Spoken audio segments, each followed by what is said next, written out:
voyez l'avenir de l'enseignement supérieur? Bien, je pense que pour le moment, l'enseignement supérieur est engagé sur une voie étonnante. Il faut continuer. Je pense qu'un premier défi, c'est de plus en plus d'élargir l'accès à l'enseignement supérieur pour tous. Parce que ce n'est pas fait complètement. Hein. Il y a des milieux qui ont moins accès au cégep et surtout à l'université. Et donc, il y a encore une démocratisation qui devrait être en cours, qui doit être en cours. Là. Et puis, je dirais, deuxièmement, que ce serait important de reconnaître les cégeps et de reconnaître l'Université du Québec. Les cégeps et l'Université du Québec, ce sont deux trésors de notre société québécoise. Et je trouve qu'on n'y fait pas assez attention. On ne les finance pas comme on devrait les financer, à mon avis. Et surtout, on ne leur accorde pas la valeur culturelle, politique et économique qu'elles ont, ces institutions. Moi, ça m'a toujours ébloui, quand je suis allé en région, de voir l'incarnation du cégep dans le milieu, que ce soit en Gaspésie, que ce soit en Abitibi.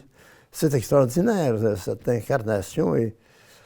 Et donc, le cégep est un lieu qui peut être de plus en plus, et l'Université du Québec de plus en plus, un milieu de bouillonnement culturel et de développement d'initiatives économiques aussi.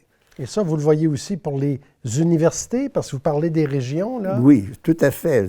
C'est la même chose, parce que, vous savez, ce qui, je pense, a changé les régions, c'est le fait que les cégeps et les campus universitaires ont amené dans les régions des enseignants de l'enseignement supérieur. Ça, c'est une classe sociale qui n'existait pas en 1950, la classe des enseignants. Je l'ai vu à plusieurs reprises, ça m'a toujours frappé. Comment la classe des enseignants s'est développée au Québec comme ça, à partir de zéro, je dirais presque, hein, pour remplacer les curés et les religieuses. Là, on a une classe d'enseignants qui s'est développée et qui est un moteur de développement culturel et économique dans les régions.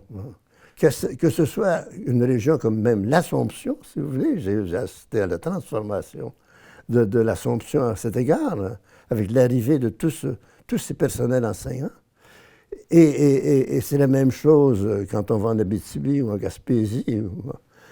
Et ça, c'est un phénomène sociologique très important qui fait qu'on doit valoriser ces enseignants. Ouais.